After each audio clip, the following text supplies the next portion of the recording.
ಈ ಪ್ರಭುಲಿಂಗ ಲೀಲೆಯನ್ನ ಬಹಳ ಅದ್ಭುತವಾಗಿ ತಾವು ವಚನಗಳನ್ನ ನಿರ್ವಹಿಸತಕ್ಕಂಥ ವಚನಗಳನ್ನ ವಿಶ್ಲೇಷಣೆ ಮಾಡ್ತಕ್ಕಂಥ ಪರಿ ಅದ್ಭುತ ಅದು. ಅದು ಶಿವಯೋಗ ಸಾಧಕರಿಗೆ ಅಥವಾ ಶಿವಯೋಗದ ಆಳವಾದಂತಹ ಜ್ಞಾನವನ್ನ ತಾವು ಅನುಭವದ ಮೂಲಕ ಹಂಚ್ತಾ ಇದ್ದೀರಿ. ತಮಗೆ ಭಕ್ತಿಯ ಸ್ವಾಗತ ಶರಣಾರ್ಥಿಗಳನ್ನ ಸಲ್ಲಿಸ್ತಾ ಮತ್ತೊಮ್ಮೆ ಎಲ್ಲರಿಗೂ ಶರಣಾರ್ಥಿಗಳು. ಎಲ್ಲರೂ ತಮ್ಮ ತಮ್ಮ ಆಡಿಯೋ ವಿಡಿಯೋಗಳನ್ನ ಬಂದಿಟ್ಟು ಈ ಚಿಂತನೆಯಲ್ಲಿ ಸಹಭಾಗಿ ಆಗ್ರಿ ಅಂತ ಹೇಳಿ ವಿನಂತಿ. ಈಗ ಬಾಗಲಕೋಟೆ ಅಪ್ಪ ಅವರು ತಮ್ಮ ಉಪನ್ಯಾಸವನ್ನ ಆರಂಭ ಮಾಡ್ಬೇಕು ಅಂತ ಹೇಳಿ ನಾನು ಅವರಲ್ಲಿ ಕೇಳ್ಕೊತೀನಿ. ಓಂ ಶ್ರೀ ಗುರು ಬಸವಲಿಂಗಾಯ ನಮಃ. ನಾನು ಈ ಕಾರ್ಯಕ್ರಮದಲ್ಲಿ ಅಥವಾ ಈ ಒಂದು ಸಂಸ್ಥೆಯ ಮುಖಾಂತರ ಮಾತನಾಡುವುದಕ್ಕೆ ಯಾಕೆ ಸಂತೋಷ ಅನ್ನಿಸ್ತದ ಅಂತಂದ್ರೆ, ಸುಜಾತ ಪಾಟೀಲ್ರು ಯಾವುದೇ ಒಂದು ವಿಷಯಕ್ಕಾಗಲಿ ನಿಷ್ಠೆ ಉಳ್ಳವರು, ಪ್ರಾಮಾಣಿಕತೆ ಉಳ್ಳವರು ಮತ್ತೆ ಅತ್ಯಂತ ವ್ಯವಸ್ಥಿತವಾಗಿ ಇದನ್ನು ನಡೆಸಿಕೊಂಡು ಹೋಗುವಂಥ ಒಂದು ಸ್ವಭಾವಗಳಿವು. ಇದೆಲ್ಲಕ್ಕಿಂತ ಹೆಚ್ಚಾಗಿ ಏನು ಅಂತಂದ್ರೆ, ಅವರು ಎಂದೂ ತಮ್ಮ ಅಭಿಪ್ರಾಯವನ್ನು ಮತ್ತೊಬ್ಬರ ಮೇಲೆ ಹೇರೋದಿಲ್ಲ. ಈ ಕಾರಣದಿಂದಾಗಿ ನನಗೆ ಅವರ ಒಂದು ಸಂಸ್ಥೆಗೆ ನಾನು ಬರಲಿಕ್ಕೆ ಮುಖ್ಯ ಒಂದು ಕಾರಣ. ಎರಡನೇದು ಏನು ಅಂದರೆ, ಬಸವ ತತ್ವದ ತೇರು ಏನಿದೆ ನೋಡಿ, ಅದು ಎಲ್ಲೆಲ್ಲಿ ಇವತ್ತು ಸಾಗ್ತಾ ಇದೆ. ಸಾಗ್ತಾ ಇರಬೇಕಂದ್ರೆ ಎಲ್ಲೆಲ್ಲಿ ಶ್ರಾವಣದಾಗ ಒಂದ್ಸಲ ಪ್ರವಚನ ಅಂದ್ರೆ ಈ ಬಸವ ತತ್ವದ ಅಥವಾ ಬಸವಣ್ಣನವರ ಹೆಸರಿನಲ್ಲಿ ಪ್ರಾರಂಭವಾದಂಥ ಈ ಸಂಸ್ಥೆ ಏನದ ನೋಡಿ, ಅದನ್ನ ಅತ್ಯಂತ ನಿಷ್ಠೆಯಿಂದ ಮಾಡ್ಕೊಂಡು ಹೊಂಟದ ಅನ್ನೋ ಕಾರಣದಿಂದಾಗಿ ನಾನು ಅವ್ರ ಜೊತೆಗೆ ಈ ಕೆಲಸಕ್ಕೆ ಒಪ್ಕೊಂಡನಿ ಅನ್ನೋದನ್ನು ಹೇಳ್ತಾ ನನ್ನ ಕೆಲಸ ಶುರು ಮಾಡ್ತೀನಿ. ಈಗ ನಿನ್ನೆ ಒಬ್ಬರು ನನಗೆ ನಾದಬಿಂದು ಕಲೆಗಳ ಬಗ್ಗೆ ಕೇಳಿದ್ರು. ನನಗೆ ಸ್ಪಷ್ಟವಾಗಿ ಕೇಳಿಸಿರ್ಲಿಲ್ಲ ಅನ್ನೋ ಕಾರಣದಿಂದಾಗಿ ಕ್ಷಮೆ ಕೇಳಿ ಇವತ್ತು ನಾನು ಅದಕ್ಕೆ ಸರಿಯಾದ ಒಂದು ಅರ್ಥವನ್ನು ಇಷ್ಟಪಡ್ತೀನಿ. ಶಿವಯೋಗಾಚರಣೆ ಅನ್ನೋದು ಅಂತರಂಗಾಚರಣೆ. ಅದು ಮನೋಲಯ ಒಂದು ಸ್ಥಿತಿಯಲ್ಲಿ ಸಾಗ್ತದ ಅನ್ನೋದ್ರಿಂದಾಗಿ ಆ ಮನೋಲಯ ಮಾರ್ಗದಲ್ಲಿ ನಡೆದಾಗ ಅಥವಾ ಧ್ಯಾನಕ್ಕಾಗಿ ಮುಂದುವರೆದಾಗ ಬೆಳಕಿನ ಕ್ಷೇತ್ರ ಬರ್ತದೆ. ಒಳಗೆ ಬೆಳಕು ಕಾಣ್ತದ ಅಂದ್ರೆ ಎಷ್ಟು ಮಂದಿ ಆದ್ರೆ ಅದು ಸತ್ಯ. ಹೀಗಾಗಿ ಆ ಬೆಳಕಿನ ಕ್ಷೇತ್ರದಲ್ಲಿ ಕೆಲವೊಂದು ಅನುಭವಗಳು ಬರ್ತಾವಲ್ಲ, ಆ ಅನುಭವಗಳಲ್ಲಿ ನಾದಗಳನ್ನು ಕೇಳಲಾಗ್ತದೆ, ಬಿಂದು ದರ್ಶನವನ್ನು ಪಡ್ಕೊಳ್ಳಾಗ್ತದೆ, ಕಲೆಗಳನ್ನು ನಾವು ಅನುಭವಿಸುವಂಗೆ ಆಗ್ತದೆ ಅನ್ನೋದು. ಹಾಗಾದ್ರೆ ಈ ಬಿಂದು ಅಂದ್ರೆ ಏನು ಅಂತಂದ್ರೆ, ಜ್ಯೋತಿನೇ ಬಿಂದು. ಆಗ ಆ ಜ್ಯೋತಿ ಅದು ಬಿಂದು ಅಂತಂದ್ರೆ ಒಳಗೆ ದೀಕ್ಷೆ ಕೊಡುವಾಗ ಗುರು ಏನು ಜ್ಯೋತಿ ಒಂದು ದರ್ಶನ ಮಾಡಿಸಿರ್ತಾನೆ ನೋಡ್ರಿ, ಆ ದರ್ಶನ ತಪಸ್ಸು ಮಾಡಿದಂಗೆ ಅಥವಾ ಶಿವಧ್ಯಾನ ಮಾಡಿದಂಗೆ ಮತ್ತಷ್ಟು ಪ್ರಖರವಾಗಿ ಅತ್ಯಂತ ಜಾಜ್ವಲ್ಯಮಾನವಾಗಿ ಹೆಚ್ಚು ಒಂದು ಬೆಳಕಿನಿಂದ ಹೊಳಿತಾ ಇತ್ತು. ಅದನ್ನ ಬಿಂದು ಅಂತ ಟೀಕಿಸಿ ಕರೀತಾರೆ ಅನ್ನೋದು. ಇನ್ನು ಹೊರಗೆ ನಾವು ಈ ಸಪ್ಪಳ ಕೇಳ್ತೀವಿ ನೋಡಿ ಧ್ವನಿ, ಅದು ನಾದವೇ. ಆದ್ರೆ ಅದು ಏನದ ಅಂತಂದ್ರೆ ಕೇಳಿದ ನಂತರ ಅದು ಹೋಗಿಬಿಡ್ತದೆ. ಅದು ಏನದ ನೋಡ್ರಿ, ಇದು ಹೊರಗೆ ಈ ಪಂಚೇಂದ್ರಿಯಗಳ ಮುಖಾಂತರ ಕಣ್ಣು, ಕಿವಿ, ಮೂಗು, ನಾಲಿಗೆ, ತ್ವಚ ಇವುಗಳ ಮುಖಾಂತರ ಕೇಳುವುದು ಅನ್ನೋದ್ರಿಂದಾಗಿ ಅದು ಹೊರಗಿನ ಒಂದು ಸಪ್ಪಳ ಅಥವಾ ನಾದ ಧ್ವನಿ. ಆದ್ರೆ ಈ ಪಂಚೇಂದ್ರಿಯಗಳ ಮುಖಾಂತರ ವ್ಯವಹರಿಸುವಂತ ಮನಸ್ಸೇ ಲಯವಾದಾಗ ಒಳಗೆ ಏನು ಒಂದು ಇದು ಬರ್ತದ ನೋಡಿ, ಪ್ರಜ್ಞೆ. ಆ ಪ್ರಜ್ಞೆ ಈ ಒಳಗಿನ ಬೆಳಕಿನ ಕ್ಷೇತ್ರದಲ್ಲಿ ಆಗುವ ಅನುಭವಗಳನ್ನ ನಮಗೆ ಕೊಡ್ತದ ಅಥವಾ ಸಾಧಕರಿಗೆ ಕೊಡ್ತದ ಅಂತಂದಾಗ ಆ ಪ್ರಜ್ಞೆ ರೂಪದಲ್ಲಿ ನಾದಗಳು ಕೇಳ್ತಾವ ನೋಡಿ. ಮೊದಲು ಕೇಳೋಣ ಗುಂಗಿ ಹುಳಿದ ಒಂದು ಆವಾಜ. ಈ ಒಂದು ನಾದಗಳು ವಿಜಯತಕರ್ ಸೌಂಡ್ ಇಲ್ಲಲ್ರಿ? ಏನಂದ್ರಿ? ಸೌಂಡ್ ಇಲ್ಲ ಪನೆ. ಸೌಂಡ್ ಸ್ವಲ್ಪ ಸೌಂಡ್ ಇರ್ಬೇಕು ಸರ್. ಮೊಬೈಲ್ ಸ್ವಲ್ಪ ಕಮ್ಮಿ ಹಿಡಿದು ಮಾತಾಡ್ರಿ. ನಾನೇ ಮೊಬೈಲ್ ಸ್ವಲ್ಪ ಕಮ್ಮಿ ಬೇಕ್ರಿ ಸರ್, ಪ್ಲೀಸ್. ಇನ್ನೊಂದು ವಾಲ್ಯೂಮ್ ಕಡಿಮೆ ಮಾಡಲಿ. ಇಲ್ಲ, ವ್ಯಾಲ್ಯೂಮ್ ಕಡಿಮೆ ಇದೆ, ಹೆಚ್ಚು ಮಾಡ್ಕೊಳ್ರಿ. ಹೆಚ್ಚು ಮಾಡ್ರಿ. ಹೆಚ್ಚು ಮಾಡ್ಕೊಳ್ರಿ. ಹೆಚ್ಚು ಮಾಡಿದ್ರೆ ಹೌದಕ್ಕ. ಹೆಚ್ಚು ಒಂದ್ ಜರ ವಾಲ್ಯೂಮ್ ಕಡಿಮೆ ಆದ್ರಿ ಒಂದ್ ಜರ ಹೆಚ್ಚು ಮಾಡ್ರಿ. ಹೆಚ್ಚ್ ಮಾಡ್ರಿ ಅಂತ ಎಲ್ಲರೂ ಆಫ್ ಮಾಡ್ರಿ ಇದು ಆಡಿಯೋ. ಸುಜಾತ ಅವರ ಆಡಿಯೋ ಆನ್ ಅದಾವ್ ನೋಡ್ರಿ, ಇಬ್ರು ಆನ್ ಮಾಡ್ರಿ. ಒಬ್ರು ಬ್ಲಾಕ್ ಇಟ್ಟಾರ, ಒಬ್ರು ಗೋಡಿ ತೋರಿಸ್ತಾರ. ಶುರು ಮಾಡ್ರಿ. ಒಂದ್ ಸ್ವಲ್ಪ ಮೊಬೈಲ್ ಸನಿ ಹಿಡಿದು ಮಾತಾಡ್ರಿ ಸರ್. ಓಕೆ. ಈ ಒಳಗೇನು ಕೇಳ್ತಾವ ನೋಡ್ರಿ, ಆ ಧ್ವನಿಗಳು ಆಗಾಗ ಕೇಳ್ಕೊತಾವ, ಒಮ್ಮೆ ಎಲ್ಲ ಕೇಳೋದಿಲ್ಲ. ಒಟ್ಟು ನಿಜಗುಣ ಯೋಗಿಗಳು 10 ಥರದ ನಾದಗಳನ್ನ ಹೇಳ್ತಾರೆ ನೋಡ್ರಿ. ಅವ್ರು ತಮ್ಮ ಒಂದು ಪದ್ಯದೊಳಗೆ 10 ಥರದ ನಾದಗಳನ್ನು ಹೇಳ್ತಾರೆ. ಸಮುದ್ರದ ಒಂದು ತೆರೆಗಳ ಆರ್ಭಟ ಒಂದು, ಅಥವಾ ಮೋಡಗಳ ಒಂದು ಇದ್ರಾಗ ಗುಡುಗು ಏನ್ ಕೇಳ್ತದೆ ಅದು. ಆಮೇಲೆ ಈ ಯಾವ್ದಾದ್ರು ಒಂದು ಜಲಧಾರೆ ಮೇಲಿನಿಂದ ಕೆಳಗು ಹೊತ್ನಾಗ ಏನೊಂದು ಸಪ್ಪಳ ಬರ್ತದ ಅದು. ಹಾಗೆ ಈ ಶಂಖ ಒಂದು ಊದಿದಾಗ ಎಂಥ ಒಂದು ಧ್ವನಿ ಬರ್ತದನೋ ಅದು ಕೇಳ್ತದೆ. ಹಾಗೇನೆ ಮದ್ದಳೆಯ ಒಂದು ಬಾರಿಸೋದು ನಿಮಗೆ ಕೇಳ್ತದೆ. ನಮ್ಮ ಪ್ರಭುಗಳು ಒಂದು ಇದ್ರಾಗ ಮಾಯಾದೇವಿ ಇದ್ರಾಗ ನೀವು ನೋಡ್ರಿ ಅದ್ರ ಧ್ವನಿ ಕೇಳ್ತದೆ. ಆಗ ಇಂದ್ರನ ವಿಗ್ರಹ ಧ್ವನಿ ಕೇಳ್ತದ ಅಂತ ಹೇಳ್ತಾರೆ. ಹಾಗೆ ಈ ಒಂದು ಧ್ವನಿಗಳು ಏನದಾವ ನೋಡ್ರಿ, ಇನ್ನೊಂದು 2 ಅದಾವ. ಈ ಧ್ವನಿಗಳು ಒಂದೇ ಸಲಕರೆ ಎಲ್ಲ ಕೇಳೋದಿಲ್ಲ ಅಂತ, ಬೇರೆ ಬೇರೆ ಹಂತದಾಗ ಕೇಳ್ತಾವ. ಈ 10 ಒಂದು ರೀತಿಯ ಧ್ವನಿಗಳಲ್ಲಿ ಮೊದಲನೆಯ, 2ನೆಯ, 3ನೇ ಹಂತದ ಈ ಪ್ರಾಣಲಿಂಗಿ ಶರಣ ಐಕ್ಯಸ್ಥಳದ ಕ್ಷೇತ್ರಗಳಲ್ಲಿ ಜೀವಾತ್ಮ ದಾಟುವಾಗ ಇವೆಲ್ಲದರ ಅನುಭವ ಬರ್ತದೆ ಸಾಧಕನಿಗೆ. ಆ ಅನುಭವದ ಭಾಗವಾಗಿ ಒಂದೊಂದ 2 ಹಿಂಗ್ ಕೇಳ್ತಿರ್ತಾವ. ಈ ಒಂದು ಗುಂಪಿನಲ್ಲಿ ಓಂಕಾರ ನಾದ ಇಲ್ಲಿ ನೋಡ್ರಿ, ಅದೇನದ ಅಂತ ಓಂಕಾರನಾದ ಈ ನಾದಬಿಂದು ಕಲಿಗಳ ಆಚೆಗೆ ಅದು ಅನುಭವಕ್ಕೆ ಬರುವಂತಹದ್ದು. ಅಂದ್ರೆ ಆ ಒಂದು ಐಕ್ಯ ಸ್ಥಿತಿಯ ಒಂದು ಹಂತದಲ್ಲಿ ಅಥವಾ ಐಕ್ಯ ಸ್ಥಿತಿಯ ನಂತರದಲ್ಲಿ ಅದು ಅನುಭವಕ್ಕೆ ಬರ್ತದೆ ಅನ್ನೋದ್ರಿಂದ ಓಂಕಾರ ನಾದ ಏನದ ನೋಡ್ರಿ, ವಿಶ್ವದ ಎಲ್ಲದಕ್ಕೂ, ಎಲ್ಲ ಶಬ್ದಗಳಿಗೂ ಹೊರಗೂ ಒಳಗೂ ಊದಕ್ಕೂ ಅದೇ ಮೂಲ ಅನ್ನೋದ್ರಿಂದ ಅದು ಆ ಎಲ್ಲ ಮಂತ್ರಗಳಿಗೆ ಮೊದಲ ಅಕ್ಷರ ಆಗಿ ಬಂತದ್ದು. ಅದಕ್ಕೆ ಯಾವುದು ಮಂತ್ರ ಅದನೋ ಅಲ್ಲಿ ಓಂ ಅನ್ನುವಂಥ ಪ್ರಾರಂಭ ಅಕ್ಷರ ಇತ್ತು. ಈ ಓಂಕಾರ ಅನ್ನೋದು ಏನದ ನೋಡ್ರಿ, ಈ ಓಂಕಾರ ಅದು ಈ ಸಮಸ್ತ ವಿಶ್ವದ ಸಮಸ್ತ ಒಂದು ಧ್ವನಿಗೆ ಒಂದು ಮೂಲ ಅನ್ನುವ ಅರ್ಥದಲ್ಲಿ ಆ ಒಂದು ಪದ್ಯದಲ್ಲಿ ಪ್ರಭುದೇವರು ಹೇಳ್ಯಾರ. ಅದೇ ನಿಮಗೆ ನಿನ್ನೆ ಹೇಳಿ ನೋಡ್ರಿ ಒಂದು ವಚನದಾಗ, ಮಾತೆಂಬುದು ಜ್ಯೋತಿರ್ಲಿಂಗ, ಸ್ವರವೆಂಬುದು ಪರತತ್ವ ಅಂತಂದು. ಪರತತ್ವ ಅಂದ್ರೆ ಪರಮಾತ್ಮನಿಂದನೇ ಬರುವಂತಹದ್ದು. ಈ ನಾದಬಿಂದು ಕಲಿಗಳ ಕ್ಷೇತ್ರವನ್ನು ದಾಟಿ ಅಲ್ಲಿ ಸದಾಶಿವನ ಕ್ಷೇತ್ರ ಅಲ್ಲ, ಅಲ್ಲಿ ಪರಮಾತ್ಮೆಯಿಂದ ಬರುವುದರಿಂದ ಈ ಒಂದು ಸ್ವರವೆಂಬುದು ಪರತತ್ವ ಅಂತ ಹೇಳ್ತಾರೆ. ಆ ನಂತರ ನಾದ ಇದು ತಾಲೋಟ ಸಂಕಟ ನಿಮಗೆ ಹೇಳೇ ನೋಡ್ರಿ, ಗಂಟಲ್ನಲ್ಲಿ ಏನೊಂದು ಅಮೃತ ಸುರಿತದ ನೋಡ್ರಿ, ಅದು ಗಂಟಲ್ನಲ್ಲಿ ಬರುವಂತ ಒಂದು ಭಾಗವತ ಆ ಪದ್ಯ ಆ ಒಂದು ವಚನದಾಗ ಬರ್ತದೆ. ಹಂಗ ಈ ನಾದಬಿಂದು ಕಲೆಗಳ ಅನುಭವ ಏನದ ನೋಡ್ರಿ, ಪೂರ್ಣ ಒಂದು ಸ್ಥಿತಿ ಸಾಧಿಸಿದ ನಂತರ ಸಾಧಕ ಅಥವಾ ಶಿವಯೋಗಿ ಸತತ ಮುಂದುವರಿಬೇಕಂಗ. ಅಂದ್ರೆ ಒಬ್ಬ ವ್ಯಕ್ತಿ ಸತತವಾಗಿ ಸಾಧನೆ ಮಾಡ್ತಿರ್ಬೇಕು ಅಥವಾ ಕಾಯಕ ಮಾಡ್ತಿರ್ಬೇಕು. ನಾವು ಸಾಮಾನ್ಯರಿಂದ ಇದ್ರಾಗ ಹೇಳ್ಬೇಕಾದ್ರೆ ಒಬ್ಬ ಮನುಷ್ಯ ಸರಿಯಾಗಿ ಅವ ಬದುಕಬೇಕಾದಾಗ ಸತತ ದುಡಿಬೇಕತ್ತಾನ. ಈ ದುಡಿಕೆ ಏನದ ನೋಡ್ರಿ, ಅದು ಖರ್ಚಾದಂಗ ಅದು ತನ್ನ ಇದನ್ನ ಕಾಕೋತದೆ. ಹಂಗ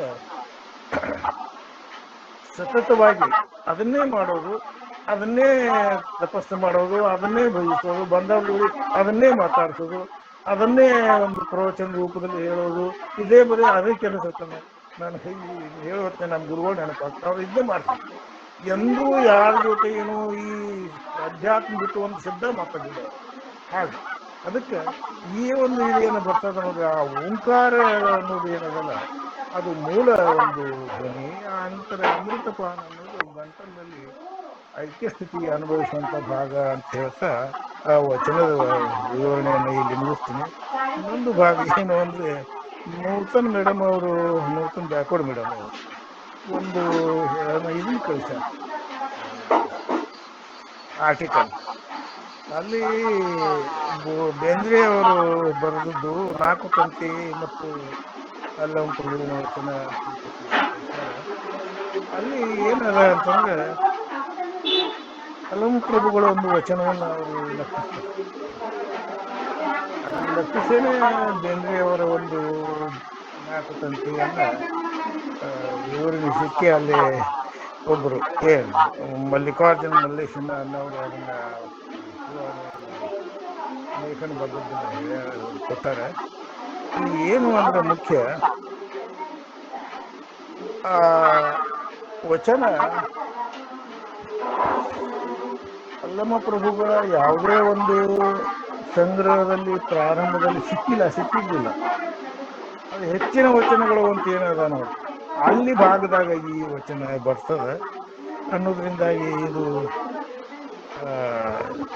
ಇವ್ರಿಗೆ ಕಾರಣ ಆಗಿರ್ಬಹುದು, ಇದು ಬೇಂದ್ರೆ ಅವರಿಗೆ. ಆದ್ರೆ ಅದು ಮೂಲದ ಒಂದು ಇದು ಬರ್ತದೆ ನೋಡ್ರಿ, ಅದ್ರಾಗ ಇಲ್ಲ. ಹಾಗನ್ನು ಉಳಿದವರು ಕೆಲವೊಬ್ರು ಅನುಭಾವಿಗಳು, ಶಿವಯೋಗಿಗಳು ಪ್ರಭುದೇವರ ವಚನಗಳನ್ನ ಕೊಟ್ಟಾರ, ಅಲ್ಲಿಯೂ ಕೂಡ ಈ ವಚನ ಇಲ್ಲ ಅನ್ನೋದು. ಹಾಗೆ ಒಟ್ಟಿಗೆ ಈ ವಚನದ ಒಂದು ಹಿಡ್ಕೊಂಡು ಆ ಲೇಖನ ಸುಂದರವಾಗಿ ಮೂಡಿ ಬಂದದ.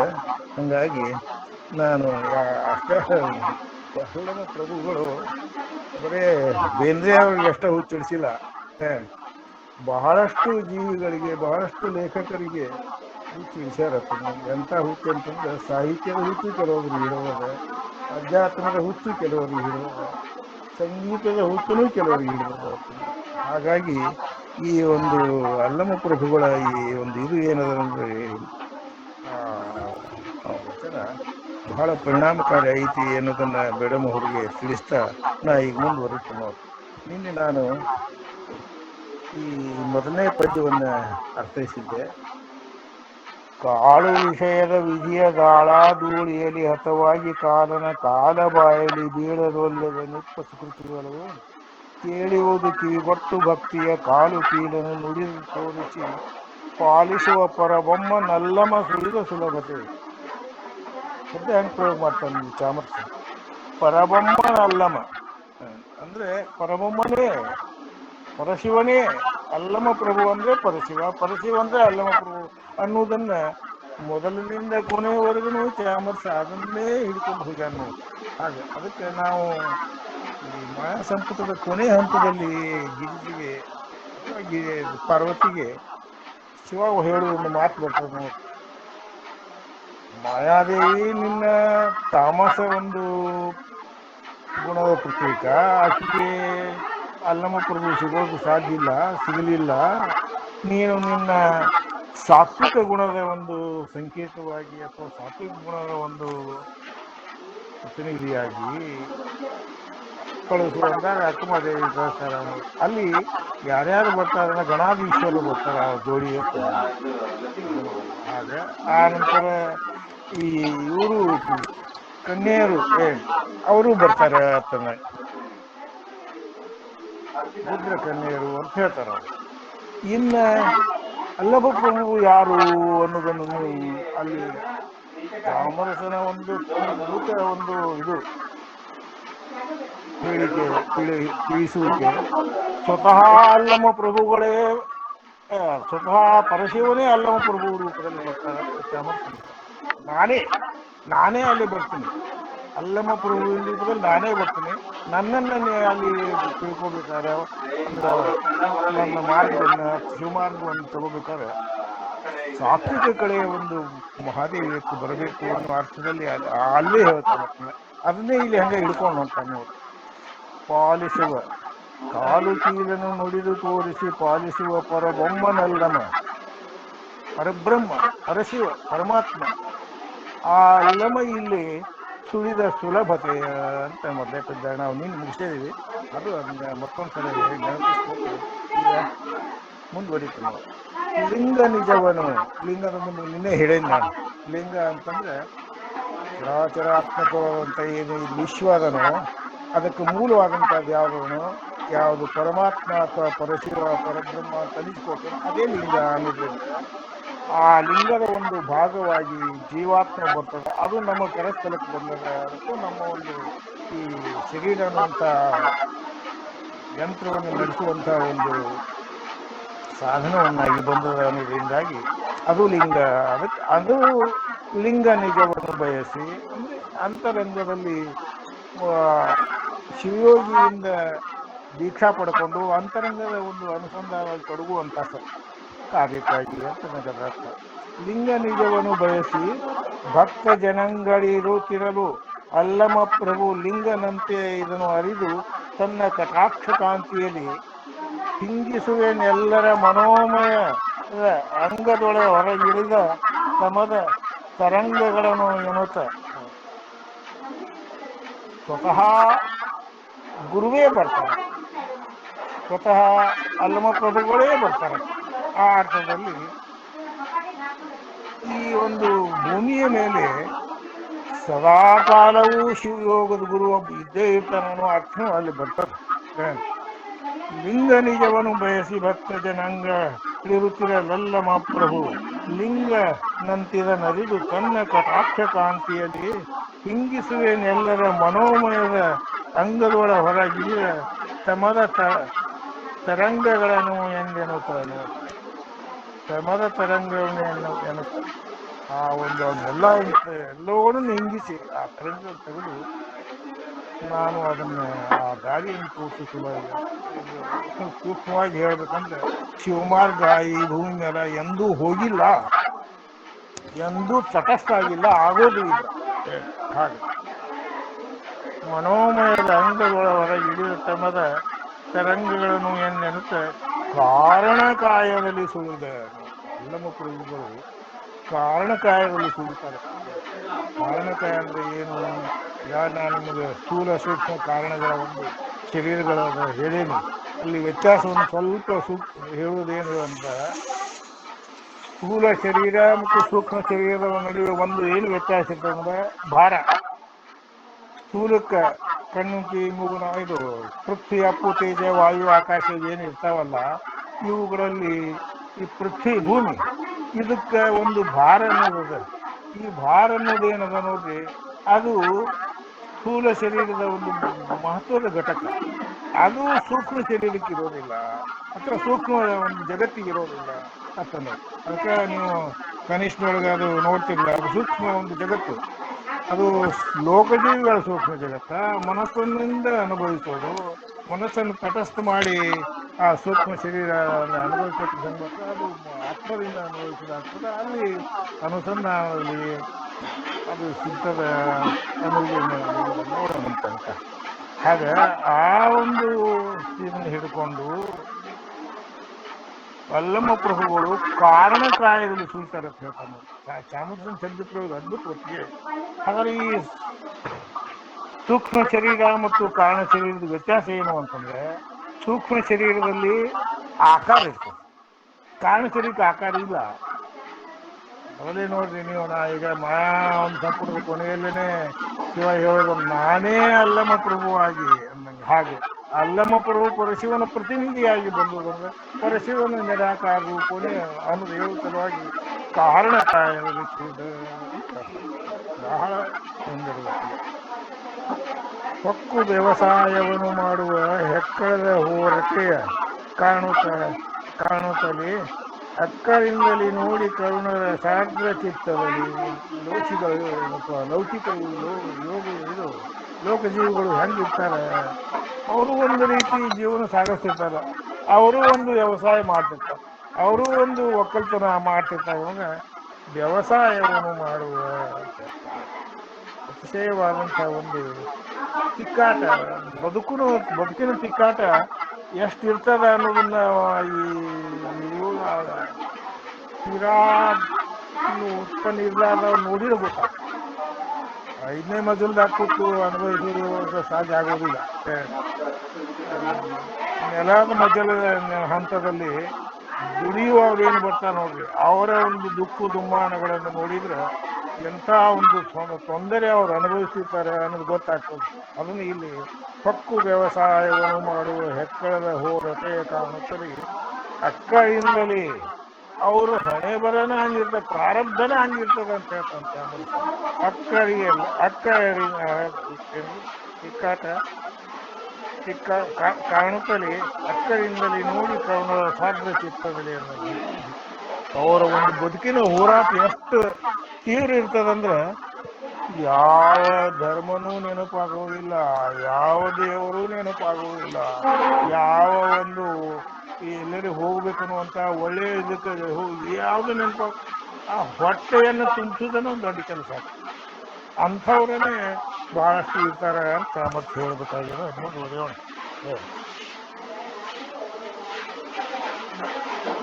ಹಂಗ ಅಂಥದ್ರಾಗ ಸಿಕ್ಕಿತಲ್ಲ ಲೋಕವು ಈ ಪರಿ ಕಕ್ಕುಳಿಸಿ ಒಡನೆ ಆಸೆಗೆ ಅರಿವನ್ನು ಲೆಕ್ಕಿಸದೆ ಆ ಎಕಟೆನ್ನುತ್ತ ಅಲ್ಲ ಮತ್ತನ್ನೋಳೆಂತೆಂದ ಅಂತ ಬರ್ತದೆ. ಹಿಂಗ ಈ ಜಗತ್ತು ಯಾವಾಗ ಸಿಕ್ಕೊಂಡು ಕೂತದ ಅಂತಂದ್ರೆ ಈ ಒಂದು ಹೊಟ್ಟೆಯ ಸಾಧನದಿಂದಾಗಿ, ಅಥವಾ ಹೊಟ್ಟೆಯನ್ನು ತುಂಬಿಕೊಳ್ಳೋ ಮೊದಲನೇ ಅವಶ್ಯಕತೆ ಯಾರಿಗೆ ತುಂಬಿರ್ತದ ಅವ್ರಿಗೆ ತುಂಬಿರ್ಲಾರದ ಸ್ಥಿತಿ ಗೊತ್ತಾಗೋದಿಲ್ಲ. ಹಾಗೆ ಈ ಒಂದು ಇಡೀ ಜಗತ್ತೆಲ್ಲ ಬರೀ ಆ ಕಡೆ ಹೊರಟಾಗ ಈ ಒಂದು ಮಾರ್ಗಕ್ಕೆ ಬರೋರು ಯಾರು ಅನ್ನೋ ಅರ್ಥದಲ್ಲಿ ಸಿಕ್ಕಿತಲ್ಲ ಲೋಕ ಜನ ಕಕ್ಕುಲಿಸಿ ಒಡಲಾಸೆ ಅರಿವನು ಲೆಕ್ಕಿಸದೆ ಒಟ್ಟಿಗನೇ ಬರೀ ಚಿಂತೆಯಲ್ಲ ಆಗ ಹೊಂಟಾರ ಕಟ ಇವು ಅಂತ ಅಲ್ಲಂಬರು ಅಂತ ಅನಿಸ್ತಾನೆ. ಈ ರೀತಿ ಹೊರಟಂತ ಒಬ್ಬ ವ್ಯವಸಾಯವನ್ನ ಮಾಡುವಂತ ಅಂದ್ರೆ ಕೆಲಸದಲ್ಲಿ ತೊಡಗಿರುವಂತ ವ್ಯಕ್ತಿಯನ್ನ ಇವನ್ ಜೊತೆಗೆ ನಾನೇ ಹೋಗ್ತೀನಿ, ಅಂದ್ರೆ ಒಳ್ಳೆಯ ವಿಚಾರಧಾರೆಯನ್ನ ಗುರು ಹುಡುಕೊಂಡು ಬರ್ತಾನೆ ಅನ್ನೋದಕ್ಕೆ ನಾನು ನಿಮ್ಗೆ ನಿನ್ನೊಂದು ಉದಾಹರಣೆ ಹೇಳಿ ನೋಡ್ರಿ. ಆಗ ಈ ಒಂದು ವಿಚಾರಧಾರೆಯ ವ್ಯಕ್ತಿಯನ್ನು ಹುಡುಕೊಂಡು ಸ್ವತಃ ಅಲ್ಲಮುಖರುಗಳೇ ಬರ್ತಾರ ಅಂತ ಇಲ್ಲಿ ಚಾಮರಸಿ ಹೇಳ್ತಾನೆ.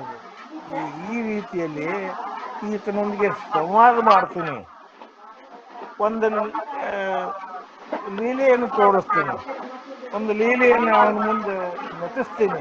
ಹಾಗೆ ಮಾಡಿ ಅವನೇನ್ ಮಾಡ್ತಾನೆ ಪತ್ರಿಕೆ ತೋರಿಸ್ತಾನ ಅಂತ ಚಾಮರಸಿ ಹೇಳ್ತಾನೆ. ಅಲ್ಲಿ ಏನು ಅಂತಂದ್ರೆ ಗೊಗ್ಗಯ್ಯ ಯಾರನ್ನು ಪ್ರತಿನಿಧಿಸ್ತಾನಂದ್ರೆ ಅತ್ಯಂತ ಸದಾಚಾರಿ, ಶುದ್ಧ ಹೃದಯ, ಪ್ರಾಮಾಣಿಕ, ಒಂದು ಸರ್ವ ಒಂದು ಭಾವ ಸಮತಾಭಾವದಿಂದ ಇರುವಂತಹ ವ್ಯಕ್ತಿಯನ್ನು ತೋರಿಸ್ತಾನ. ಅದಕ್ಕೆ ಈ ಒಂದು ತೋಟಿಗ ಅವನ ಹೆಸರು ಗೊಗ್ಗಯ್ಯ, ಅವ ಒಂದು ಈ ತೋಟವನ್ನು ನೋಡ್ಕೊತಿರ್ತಾನ. ಅವನ ತೋಟ ಎಷ್ಟು ಸ್ವಚ್ಛ ಶುದ್ಧ ಇರ್ತದಂತಂದ್ರೆ ಸ್ವಲ್ಪ ಕಸ ಇರೋದಿಲ್ಲ. ಕಸ ಅಂದ್ರೆ ಯಾವ್ದು ನೋಡ್ರಿ, ಅಷ್ಟಮದಗಳು, ಸಪ್ತವ್ಯಸನಗಳು, ಹರಿಸಡ್ವರ್ಗ ಅಂತ ಕಸ ಆಗ್ತಾನ. ಹಂಗ ಈ ಒಂದು ತೋಟಿಗನ ಬುದ್ಧಿಗೆ ತಿಳುವಳಿಕೆ ಕೊಡ್ತೀನಿ ಅದರ್ಥ ಅವನನ್ನ ಈ ಮಾರ್ಗಕ್ಕೆ ತೋರಿಸ್ತೀನಿ. ಅಂದ್ರೆ ಎಂಥವ್ರಿಗೆ ಈ ಶಿವ ಮಾರ್ಗ ಹೊಂತದ ಅಂತಂದ್ರೆ ಅವರು ಈ ಸದಾಚಾರದಲ್ಲಿ ಇರಬೇಕು, ಸನ್ಮಾರ್ಗಿಗಳಾಗಿರಬೇಕು, ಅತ್ಯಂತ ಶುದ್ಧ ಒಂದು ಆಚಾರ ವಿಚಾರದವ್ರು ಇರಬೇಕು. ಅಂಥವ್ರಿಗೆ ಮಾತ್ರ ಈ ಒಂದು ಮಾರ್ಗ ಹೋಗ್ತದ. ಈ ಗೊಗ್ಗಯ್ಯ ಅವರನ್ನೇ ಪ್ರತಿನಿಧಿಸ್ತಾನ, ಅವಾಗ ನಾನು ಕೊಡ್ತೀನಿ ಅಂತ ಹೇಳುವ ಸಲುವಾಗಿ ಅಲ್ಲೊಬ್ರು ಈಗ ಬಂದ್ರು ಅಂತ ಚಾಮರಸಿ ಹೇಳ್ತಾನೆ. ಅದಕ್ಕೆ ಆ ಒಂದು ಅಲ್ಲಮಪ್ರಭುಗಳನ್ನ ಭೇಟಿ ಆದಾಗ ಚಾಮರಸಿ ಏನಂತಾರಂದ್ರೆ, ಶಿವಯೋಗಿಯನ್ನ ನಾವು ಕಾಣೋದು ಎದಕ್ಕಂದ್ರೆ ನಮಗೆ ಒಂದು ದೀಕ್ಷೆ ಕೊಡ್ರಿ, ದೀಕ್ಷೆ ಕೊಟ್ಟು ನಮ್ಮನ್ನು ಸನ್ಮಾರ್ಗಗೊಳಿಸಿ, ನನಗೆ ಒಳ್ಳೆಯದನ್ನ ಹೇಳಿ, ನನ್ನ ಸ್ಥಿತಿ ಏನು, ನನ್ನ ಸ್ವರೂಪ ಏನು, ನಾ ಯಾರು, ನಾನು ಈ ಶರೀರ ಜೀವಾತ್ಮ, ಅದು ಇದೆಲ್ಲ ಅದಕ್ಕೆ ನಾ ಯಾರು ಅಂತ ಹೇಳಿ ಅಂತ ಕೇಳಬೇಕಾಗಿತ್ತು. ಇಲ್ಲಿ ಏನು ಮಾಡ್ತಾನೆ ನೀವು ಗೊಗ್ಗಯ್ಯ, ನೀವು ಯಾರು ಅಂತ ಹೇಳ್ತಾನೆ. ಅದಕ್ಕೆ ಇಲ್ಲಿ ಸ್ವತಃ ಅಲ್ಲಮ ಪ್ರಭುಗಳೇ ಅವನ ಇದಕ್ಕೆ ಬಂದು ಏನ್ ಮಾಡ್ತಾರೆ ಅಂತಂದ್ರೆ ಶರಣಾರ್ಥಿ ಅಂತಾರ. ಗೊಗ್ಗಯ್ಯ ಯಾವುದನ್ನ ಅಲ್ಲಮ ಪ್ರಭುಗಳಿಗೆ ಅನ್ಬೇಕೋ ಅದನ್ನ ಅಲ್ಲಮ ಪ್ರಭುಗಳೇ ಗೊಗ್ಗಯ್ಯ ಅಂತಾರೆ. ಅಂದ್ರೆ ಗುರು ತನ್ನ ಇದು ಸಾಧಕ ಅಥವಾ ಒಂದು ಮುಮುಕ್ಷು ತನ್ನ ಒಂದು ಶ್ರೇಯೋಭಿವೃದ್ಧಿಗೆ ಗುರುವನ್ನು ಕೇಳಬೇಕಾದಂತ ಗುರುನೇ ತಿರುಗಿ ಈ ರೀತಿ ಹೇಳಕತ್ತಾರೆ ಅಂತ ಹೇಳ್ತಾನೆ ಈ ಚಾಮರ್ಸ. ಅದಕ್ಕೆ ನಾ ಯಾರು ನನ್ನ ಸ್ವರೂಪ ಏನು ತೋರ್ಸತ್ ಈ ಕೇಳು ಬದಲಾಗಿ ಗೊಗ್ಗಯಿಂದ ಸುಖ ಅಲ್ಲದ ಕುರುಬುಗಳೇ ಶರಣಾರ್ಥಿ ಅಂತ ಬರ್ತಾರೆ ಅಂತ ಹೇಳ್ತಾರೆ.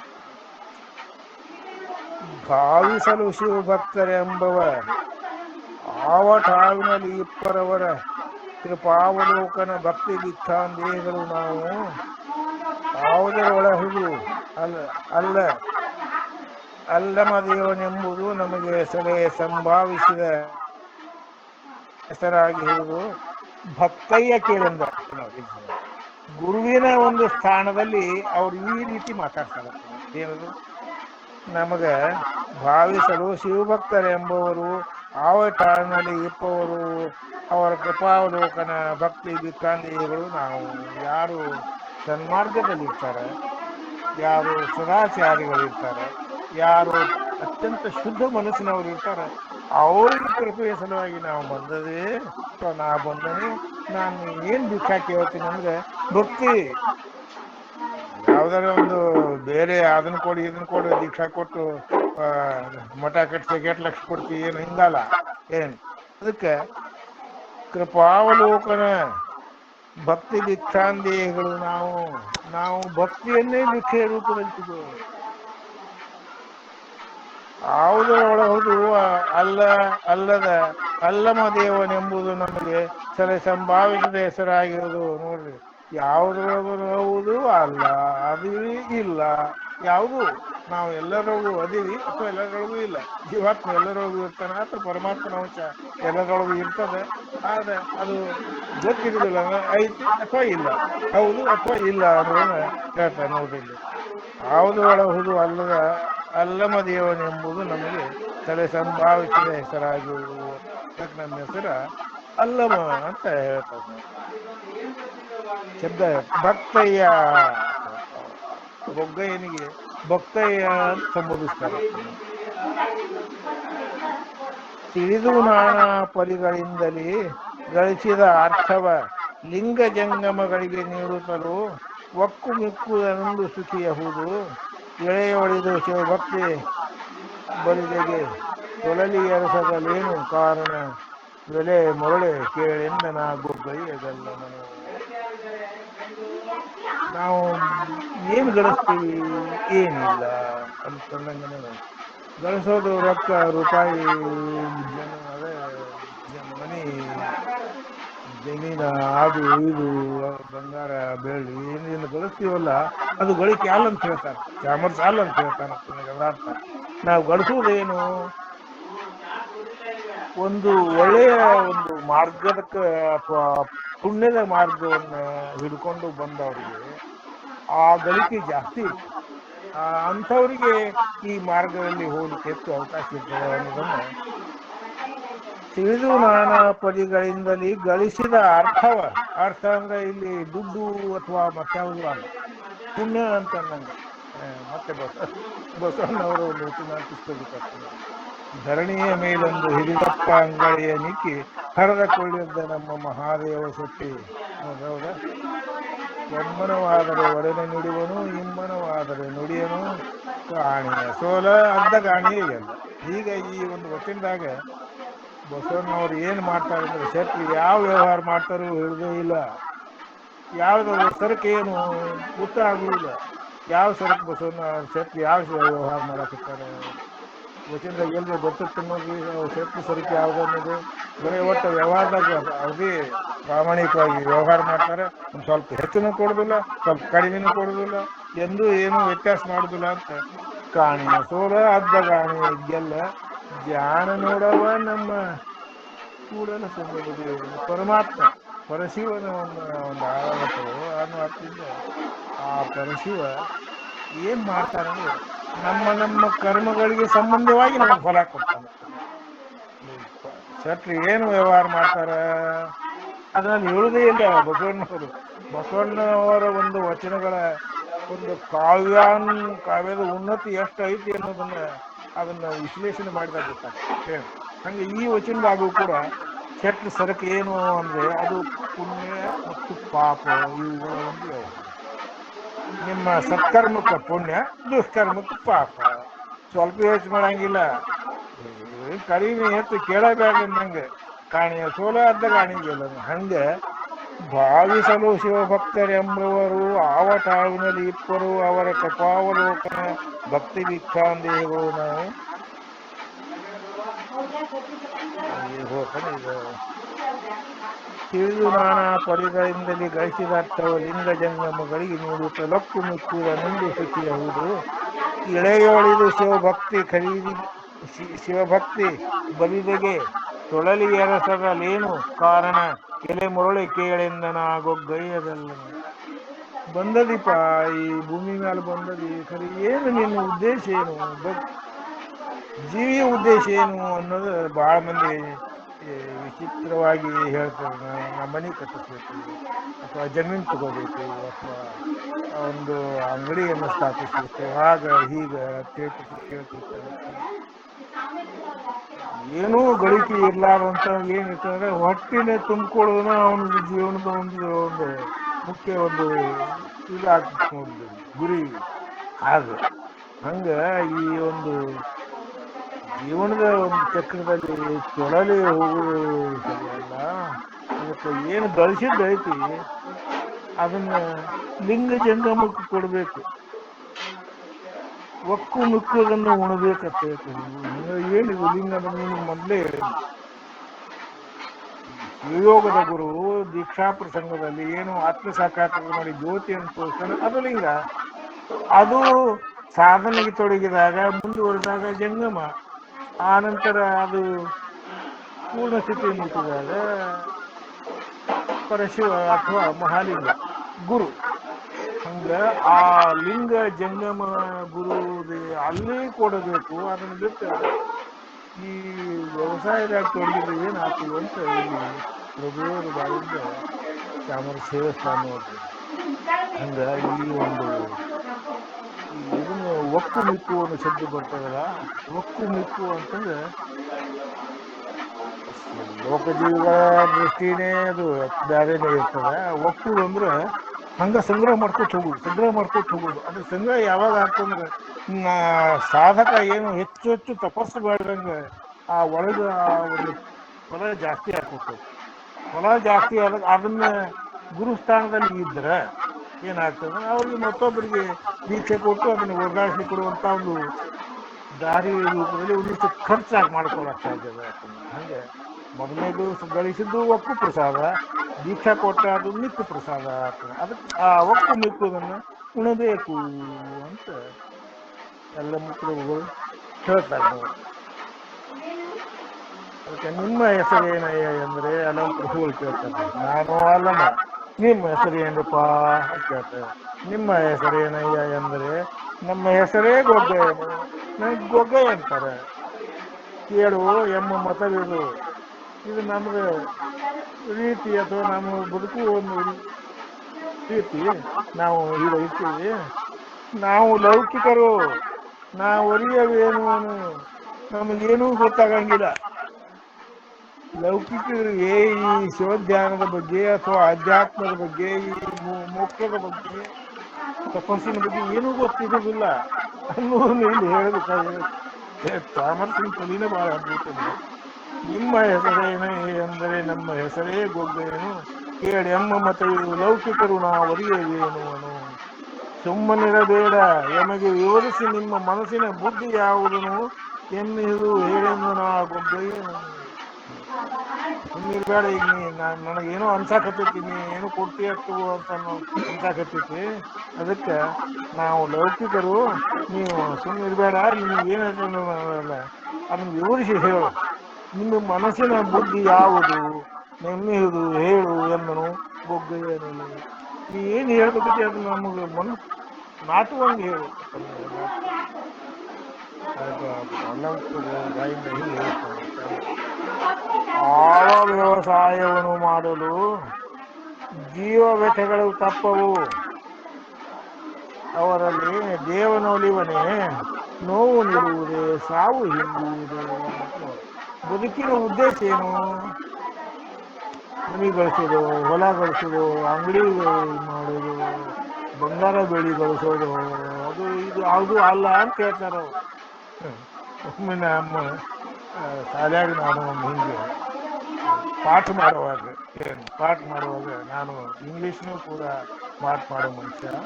ಹಿಂಗಾಗಿ ಹಿಂಗೆ ಸರ್ ವಾರದಲ್ಲಿ ನಿಮ್ಮ ಉದ್ದೇಶ ಏನಪ್ಪ ಹೇಳತ್ತ ಒಬ್ಬೊಬ್ರು ಕೇಳಿ. ಒಬ್ಬ ಹುಡುಗ ಏನು ಹೇಳ್ಬೇಕ್ರಿ, ಮಸಾಲೆ ದೋಸೆ ತಿನ್ನೋದು ನನ್ನ ಉದ್ದೇಶ. ಅವನು ಸ್ಥಿತಿ ಹೆಂಗೈತೆ ನೋಡ್ರಿ, ಸ್ಥಿತಿ ಹೆಂಗೈತೆ, ಉದ್ದೇಶನೇ ಏನೂ ಇಲ್ಲ ಅವನ ಮುಂದೆ. ಆಹಾರದ ಏನೈತೆ ಒಂದು ಸಲಾರೆ ಮಸಾಲೆ ದೋಸೆನ ಬರೀ ಮಂತಾರ ಜನ ಅದು ತಿಂತದ್ ನೋಡಿ ನಾನು ತಿಂದಿಲ್ಲ. ಅದನ್ನ ಅವನ ಉದ್ದೇಶ ಹೆಂಗೈತೆ ನೋಡಿ. ಹಂಗೆ ಯಾವ ವ್ಯವಸಾಯವನ್ನು ಮಾಡಲು ಜೀವ ವ್ಯಥೆಗಳು ತಪ್ಪುವವರಲ್ಲಿ ಬೇಕಾದ ವ್ಯವಹಾರ ಮಾಡ್ರಿ, ಬೇಕಾದ್ದನ್ನು ನೀವು ಉದ್ಯೋಗ ಮಾಡ್ರಿ, ಅಲ್ಲಿ ಕಷ್ಟಗಳು ಬರುವೆ, ವ್ಯಥೆಗಳು ಬರುವೆ. ಯಾವ ವ್ಯವಸಾಯವನ್ನು ಮಾಡಲು ಜೀವ ವ್ಯಥೆಗಳು ತಪ್ಪವು ಅವರಲ್ಲಿ ಈ ನೋವು ಇರುವೆ. ದೇವನು ಒಲಿವನೇ ಅಂತವಾಗಿ ದೇವರು ಒಲಿತಾನೇನು? ಆ ಕಡೆ ಲಕ್ಷ್ಯ ಇಡ್ಲಿಕ್ಕೆ ಹೆಂಗ್ ಒಲಿತಾನನ್ನ? ನೋವು ಹೋಗುದು ಹೆಂಗ, ನೋವು ನಿಲ್ಲುವುದೇ, ಸಾವು ಹಿಂಗುವುದೇ, ಕೊನೆಯ ಲಕ್ಷ್ಯ ಇದು ನೋಡ್ರಿ.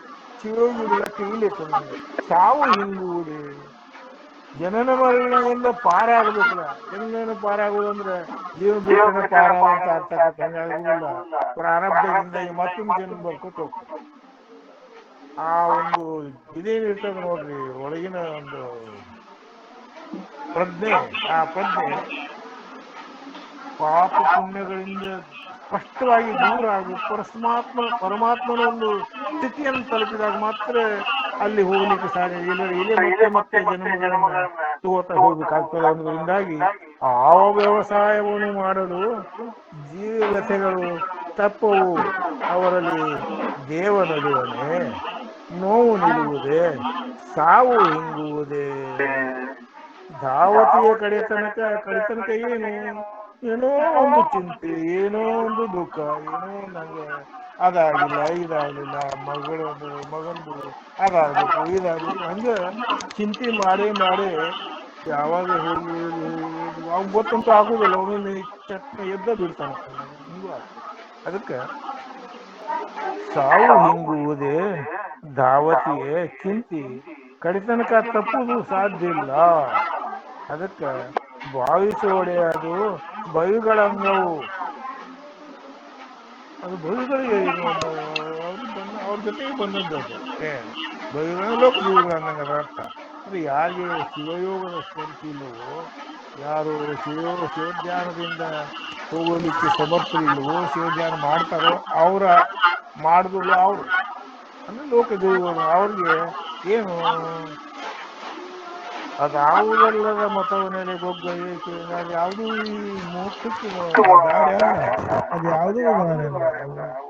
ಬಂದ್ರೆ ಎದಕ್ ಬಂದಪ್ಪ ಊಟ, ಹುಟ್ಟಿದ್ ಎದಕ್ಕೆ ಸಾಯಕ್ಕೆ, ಸಾಯ್ತಿ ಎದಕ್ಕೆ ಮತ್ತೆ ಊಟಕ್ಕೆ ಯಾಕೆ ಬೇಕಲ್ಲ. ಮತ್ತೆ ಕರ್ಮ ಫಲಗಳನ್ನು ದಾಟಿಸ್ಬೇಕಾಗ್ತದೆ. ಜಾಸ್ತಿ ಜನನಗಳು ಮರಣಕ್ಕೆ ಕಾರಣ, ಮರಣಗಳು ಜನನಕ್ಕೆ ಕಾರಣ, ಜನನ ಮರಣಗಳ ಆಧಾರದಲ್ಲಿ ಜೀವಾತ್ಮ ಸುತ್ತುದು ನಿರಂತರ ಇರ್ತದ ಅಂತ ಅಲ್ಲಿ ನಾವು ಅರ್ಥೈಸ್ಬೇಕಾಗ್ತದೆ. ಹಂಗೆ ಇಲ್ಲಿ ಭಕ್ತಿಯ ಮಾಡುತ್ತಲೇ ಕಡೆಯಲ್ಲಿ ಕೈಲಾಸವನ್ನು ಹೊಕ್ಕೊಡೆ ನೋಡಿ. ಇಲ್ಲಿ ಭಕ್ತಿಯ ಮಾಡುತ್ತಲೇ ಕಡೆಯಲ್ಲಿ ಕೈಲಾಸವನ್ನು ಹೊಕ್ಕೊಡೆ, ಎಲ್ಲಿ ಹವು ಬಿಡು ನೋವು ಸಾವುಗಳೆಂಬ ಸಂಕಟವು, ಬಲ್ಲವರ ತೇಳೆಂಬ ನಂಬಿಕೆ ಇಲ್ಲದಿದ್ದುಡೆ ಮರಡೆ ನೀನೆನುತ ಅಲ್ಲಮನ ಗೊಗ್ಗಯ್ಯನನ್ನು ಬೋಧಿಸಿದ ಮತವ. ಅದಕ್ಕೆ ಇಲ್ಲೇನು ಭಕ್ತಿ ಮಾಡಬೇಕು. ಭಕ್ತಿಯನ್ನ ಮಾಡಿದ್ರೆ, ಭಕ್ತಿಯಿಂದ ಸೇವೆ ಮಾಡಿದ್ರೆ ಕೈಲಾಸವನ್ನ ಸೇರ್ಲಿಕ್ಕೆ ಸಾಧ್ಯ ಐತಿ. ಕರೆ ಅಲ್ಲಿಯೂ ಇರ್ತಾವ, ಅಲ್ಲಿಯೂ ನಾಮರೂಪ ಕ್ರಿಯೆಗಳಿಗೆ ಒಳಗಾಗುವುದೊಂದು ಈ ಜಡತ್ವ ಒಂದು ಬಿಟ್ರೆ ಸೂಕ್ಷ್ಮ ಶರೀರಗಳಾಗಿ ಅಲ್ಲಿನೂ ಇರ್ಲಿಕ್ಕೆ ಸಾಧ್ಯದ. ಅವ್ರಿಗೂ ಒಂದು ಕೊನೆ ಬರುತ್ತದ ನೋಡ್ರಿ. ಅದು ಅಲ್ಲ ಅಂತ ಅಲ್ಲಮ ಪ್ರಭುಗಳು ಗೊಗ್ಗಯ್ಯನ ಅದೇ. ಅದಕ್ಕೆ ಈ ನಾಮರೂಪ ಕ್ರಿಯೆಗಳಿಂದ ಇಡಿಯಾಗಿ ದೂರ ಹೋಗ್ಬೇಕು. ಅದಕ್ಕೆ ಈ ಭಕ್ತಿಯಿಂದ ಸೇವೆ ಮಾಡುವುದರಲ್ಲಿ ಕೊನೆಗೆ ನೀವು ಬೇಕಾದ್ರೆ ಸದಾಶಿವನ ಕ್ಷೇತ್ರವೇ ಹೋಗ್ಲಿ, ಕೈಲಾಸಕರೇ ಹೋಗ್ಲಿ, ಅಲ್ಲಿ ಜನ ಹತ್ತಿರ ನಾವು ಅವು ಯಾಕೆ ಅಲ್ಲಿ ಪುಣ್ಯದ ಸಾಟ ಮುಗೀತಂದ್ರೆ ನಡೀಪ ಮುಂದೆ ಮತ್ತೆ ನೀ ಇನ್ನೊಂದ್ಸಲ ಮತ್ತೆ ಒಳ್ಳೆ ಚರ್ಚೆಗೆ ಅಲ್ಲಿ ಆ ಒಂದು ಅದೇ ಶೆಟ್ರೆ ಇದು ವ್ಯವಹಾರ ಕಾಣಿ ಸುಳ್ದ ಕಾಣಿಗೆಲ್ಲ ಹಂಗ ಆಗ್ತದ ಅನ್ನೋದ್ರಿಂದ ಭಕ್ತಿಯನ್ನ ಭಕ್ತಿಯಿಂದ ಸೇವೆ ಮಾಡ್ತಾ ಕೈಲಾಸವನ್ನು ಸೇವಿಸು ಕೂಡ ನೋವು ಸಾವು ಸಂಕಟ ಎಲ್ಲಿ ಅದಕ್ಕೆ ಬಿಡು ಬೆಟ್ಟ ಬಿಡು ಮಾರಾಯ. ಅದಕ್ಕೆ ನಮ್ಮ ಮಾತಿನಲ್ಲಿ ನಿನಗೆ ನಂಬಿಕೆ ಇಲ್ಲ ಅಂತಂದ್ರ ಕೇಳು ಕೇಳಿದರೆ ಕನಿಷ್ಠ ನನ್ನನ್ನ ನೀ ಒಪ್ಪು ಅನ್ನೋ ಅರ್ಥದಲ್ಲಿ ನಾನು ಸ್ವಲ್ಪ ಹೇಳ್ತೇನೆ. ಇಲ್ಲಿ ಭಕ್ತಿಯ ಮಾಡುತ್ತದೆ ಕಡೆಯಲ್ಲಿ ಕೈಲಾಸವನ್ನು ಹೊಕ್ಕೊಡೆ, ಎಲ್ಲಿ ಹವು ಬಿಡು ನೋವು ಸಾವುಗಳೆಂಬ ಸಂಕಟವು. ಕೈಲಾಸಕ್ಕೆ ನೋವು ಸಾವು ಇಲ್ಲ ಅಂತಲ್ಲ, ನೋವು ಸಾವು ಅನ್ನೋದು ಸ್ಥೂಲ ಶರೀರಕ್ಕೆ ಮಾತ್ರ ಅಲ್ಲ, ಅಲ್ಲಿಯ ಸೂಕ್ಷ್ಮ ಶರೀರಕ್ಕೂ ಅದು ಬ್ಯಾಲೆನ್ಸ್ ಕರ್ಕೋತ್ ಬರ್ತಂದ್ರೆ ಅದು ಪುಣ್ಯದ ಒಂದು ಇದು ಭಾಗ ಕರೆಕ್ಟ್ ಬಂತು ಅಂತಂದ್ರೆ ಕೊನೆಗೆ ಜನ್ಮದ ಸಂಬಂಧಿಸಿದಂತ ಒಂದು ಹಂತಕ್ಕೆ ಬಂದಾಗ ತಮ್ಮ ಇನ್ನು ನಿನಗೆ ಒತ್ತ ತಕ್ಕೊಳಕ್ ಅವಕಾಶ ಇಲ್ಲ, ನಿನ್ ಬ್ಯಾಲೆನ್ಸ್ ನಿನ್ನೋಕ್ ಬಂದೈತಿರತ್ತಲ್ಲ, ಅದು ತಕೊಳಕ್ ಬರೋದಿಲ್ಲತ್ತಲ್ಲ. ಹಂಗ ನಿಂದ ಈ ಏನು ಅಕೌಂಟ್ದಾಗ ಐತಿ ಅದು ಖರ್ಚು ಆಗುತ್ತೆ ಬತ್ತಂದ್ರೆ ಈಗ ನಿನಗೆ ಏನು ಸಿಗುದಿಲ್ಲ. ಅದಕ್ಕೆ ನೀವೊಂದು ಸ್ವಲ್ಪ ಕಾಳಜಿಯಿಂದ ಇರಪ್ಪ ಏನು ಬ್ಯಾಂಕ್ನವ್ರು ಹೇಳ್ತಾರೆ ನೋಡ್ರಿ. ಹಂಗ ಇಲ್ಲಿ ಭಕ್ತಿಯ ಮಾಡುತ್ತದೆ ಕಡೆ ಎಲ್ಲಿ ಕೈಲಾಸವನು ಹೊಕ್ಕಡೆ, ಎಲ್ಲಿ ಹೋಗ್ಬಿಡು ನೋವು ಸಾವುಗಳೆಂಬ ಸಂಕಟವು. ಬಲ್ಲವರ ಕೇಳೆಂಬ ನಂಬುಗೆ ಇಲ್ಲದಿದ್ದರೆ ಮೊಳೆ ನೀನೆನುತ್ತ ಅಲ್ಲಮನು ಗೊಗ್ಗಯ್ಯನನ್ನು ಬೋಯಿಸಿದನು ಈ ಮಠವ. ಕೇಳು, ನಾನ ಹೇಳ್ತೀನಿ ಅಂತ ಹಿಂಗೇನಲ್ಲ, ಯಾರೇ ನಿನಗೆ ಯಾರಿಗೆ ಒಂದು ವಿಶ್ವಾಸ ಅವ್ರನ್ನ ಕೇಳು. ಅವ್ರು ಕೇಳಿದ ನಂತರ ನೀನು ಈ ಒಂದು ವಿಚಾರ ಮಾಡು. ಈ ವಿಚಾರ ಮಾಡಿ ನಿನಗೆ ಏನಾದ್ರೂ ಒಂದಿಷ್ಟು ಅನಿಸಿದ್ರೆ ನಾನು ನಿನಗೆ ಈ ಮಾರ್ಗವನ್ನು ತೋರಿಸ್ಲಿಕ್ಕೆ ಇಷ್ಟಪಡ್ತೀನಿ ಅಂತ ಹೇಳ್ತಾನೆ. ಸಾವಕಾಶವಾಗಿ ಗೊಗ್ಗಯ್ಯನನ್ನ ಆ ದಾರಿ ತರ್ಸಾಗತ್ತೆ. ಯಲ್ಲಮ್ಮ ಪ್ರಭುಗಳು ಗೊಗ್ಗಯ್ಯನನ್ನ ಯಾಕಂದ್ರೆ ಅವ್ರಿಗೆ ಗೊತ್ತದ ಈ ಮನುಷ್ಯ ಶುದ್ಧ ಅದಾನ, ಅತ್ಯಂತ ಒಂದು ಚಾರಿತ್ರ್ಯದವದಾನ, ಪ್ರಾಮಾಣಿಕ ಅದಾನ, ಇವ್ ಈ ಮಾರ್ಗ ಯೋಗ್ಯ ಅದಾನ ಅನ್ನೋದು ಗೊತ್ತದ. ಅನ್ನೋದ್ರಿಂದನೇ ಅವರು ಹುಡುಕ್ಯಾಡ್ಕೋತ ಇವು ನಮ್ಮ ಕಡೆ ಬಂದಾರ ಅನ್ನೋದ್ರಿಂದ ಈ ಮಾರ್ಗದಲ್ಲಿ ಯಾರು ಇರ್ತಾರೋ ಅಥವಾ ಈ ಭಾವದಲ್ಲಿ ಯಾರು ಇರ್ತಾರ ನೋಡ್ರಿ, ಅವ್ರು ಇದಕ್ಕೆ ಲಘುನ ಒಪ್ಕೋತಾರೆ. ಇನ್ ಕೆಲವರು ಯಾವ ಎಲ್ಲಿದೇವ್ರ ಕರ್ಕೊಂಬ ಇಲ್ಲಿ ನಾ ಅಳಿತೇನೆ ಪುಟ್ಪಟ್ಟಿಲೆ ಅಳಿತೇನೆ, ಎಷ್ಟು ಇಂಚ್ ಎತ್ತರದ ಎಷ್ಟು ಇಂಚ್ ಅಗಲದ ನೋಡ್ತೀನಿ ಅನ್ನೋ ಮಂದಿನೂ ಇರ್ತದ. ಏನು ಮಾಡಕ್ ಹೋಗುದಿಲ್ಲ, ಅವ್ರನ್ನೇ ಅಳ್ಕೋತ ಹೋಗಿ ಮಾರಾಯ ಬಿಟ್ಟು ಬಿಡ್ಬೇಕು ನೀವು. ಹಂಗ ಇಲ್ಲಿ ಗೊಗ್ಗಯ್ಯನನ್ನ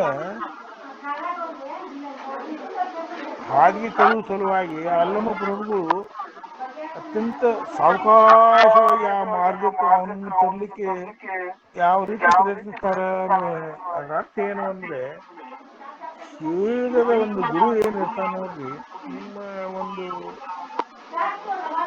ಮನಸ್ಥಿತಿಯನ್ನ ಬಹಳಷ್ಟು ಸರಿಯಾಗಿ ತಿಳ್ಕೋತಾನಂತ. ಒಂದು ಉದಾಹರಣೆಯನ್ನು ನಿಮ್ಗೆ ಹೇಳ್ತೇನೆ.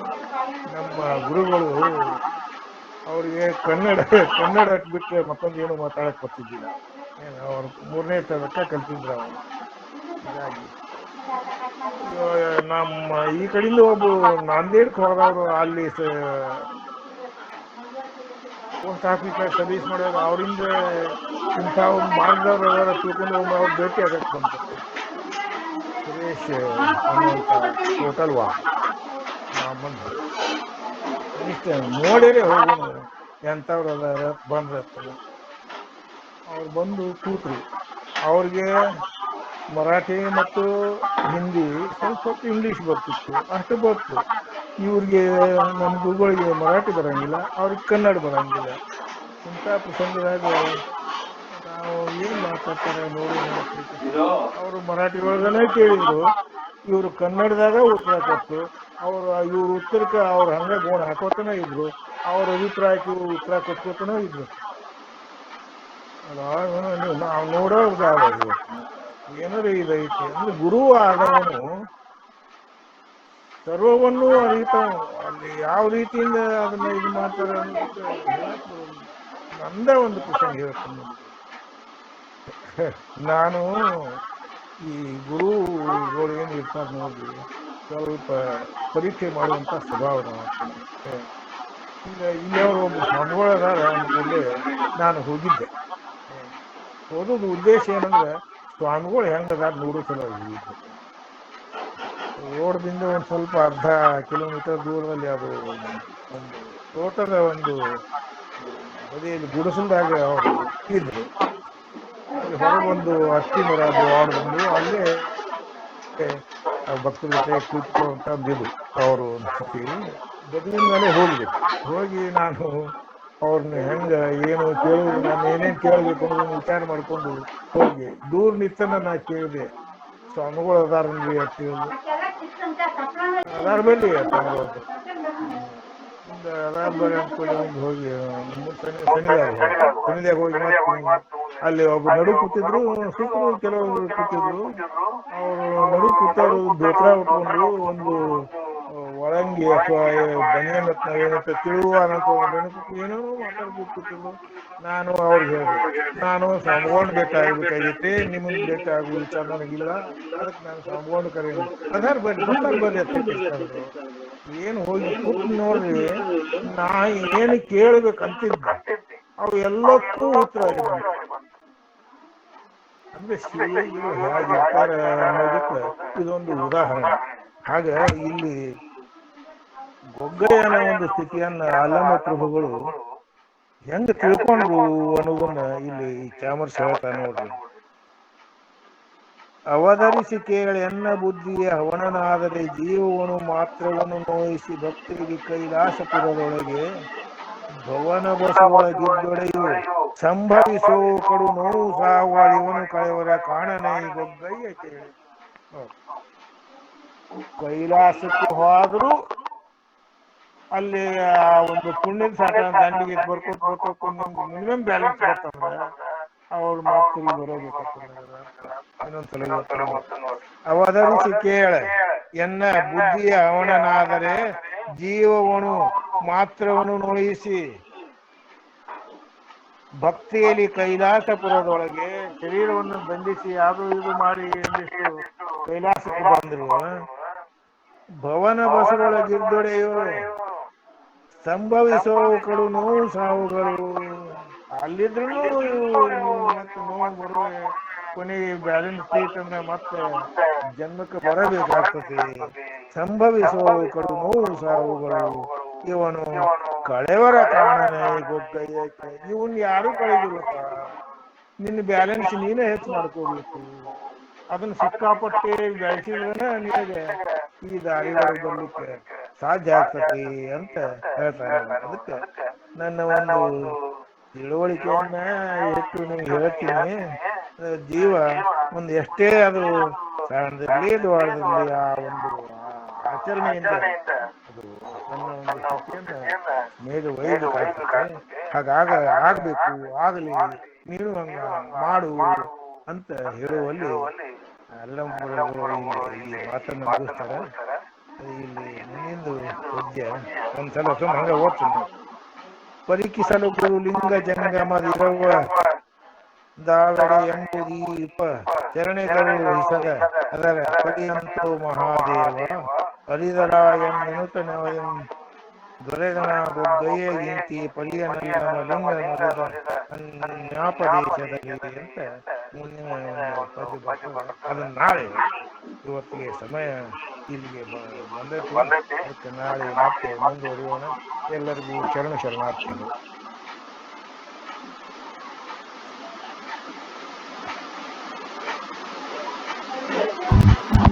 ಸರ್ವ ಶರಣಾರ್ಥಿಗಳಲ್ಲಿ ಭಕ್ತಿಪೂರ್ವಕವಾಗಿ ಶರಣು ಶರಣಾರ್ಥಿಗಳು, ಶರಣು ಶರಣಾರ್ಥಿಗಳು, ಶರಣು ಶರಣಾರ್ಥಿಗಳು. ಶರಣಾರ್ಥಿಗಳು ಡಾಕ್ಟರ್ ಡಿ ಎ ಬಾಗಲಕೋಟೆ ಅವರು ಬಹಳ ಅದ್ಭುತವಾದಂತಹ ಅನುಭವ ಚಿಂತನ, ಆಳವಾದಂತಹ ಜ್ಞಾನ, ಆಳವಾದಂತಹ ಅಧ್ಯಯನ. ಅದು ಸಾಧನೆಯಿಂದ ಮಾತ್ರ ಅದು ಬರ್ತದೆ ಅಂತ ಹೇಳಿ ನಾವು ಹೇಳ್ಬೋದು. ತಮಗೆ ಅನಂತ ಭಕ್ತಿಯ ಶರಣಾರ್ಥಿಗಳು. ಬಹಳ ಅಪರೂಪವಾದಂತಹ ಚಿಂತನವನ್ನ ನಮ್ಮೆಲ್ಲರಿಗೆ ತಾವು ಉಣಬಡಿಸ್ತಾ ಇದ್ದೀರಿ. ಆ ಪ್ರಭುಲಿಂಗ ಲೀಲೆಯನ್ನ, ಆ ವಚನಗಳ ವಿವೇಚನೆ, ವಚನಗಳನ್ನ ಆಯ್ದುಕೊಳ್ಳುವಂತಹ ಒಂದು ಪರಿ ಬಹಳ ಅದ್ಭುತ ಆಗ್ಯದ. ತಮಗೆ ಅನಂತ ಭಕ್ತಿಯ ಶರಣಾರ್ಥಿಗಳು ರಪ್ಪಾಜಿ. ಯಾರಾದರೂ ಇವತ್ತಿನ ವಿಷಯದ ಕುರಿತು ಏನಾದರೂ ಕೇಳೋರಿದ್ರಿ ಅಂದ್ರೆ, ಅಥವಾ ಪ್ರಶ್ನೆಗಳನ್ನ ಮಾಡೋರಿದ್ರಿ, ಅಥವಾ ಇನ್ನಷ್ಟು ಅನುಭವನ ಏನಾದ್ರೂ ಹಂಚ್ಕೊಳ್ಳೋರಿದ್ರಿ ಅಂದ್ರೆ ಹ್ಯಾಂಡ್ ರೈಸ್ ಮಾಡ್ರಿ, ತಾವು ಪ್ರಶ್ನೆಗಳನ್ನ ಕೇಳ್ರಿ, ಅಪ್ಪ ಅವರಿಂದ ಉತ್ತರವನ್ನ ಪಡ್ಕೋರಿ ಅಂತ ಹೇಳ್ತೇನ್ರಿ.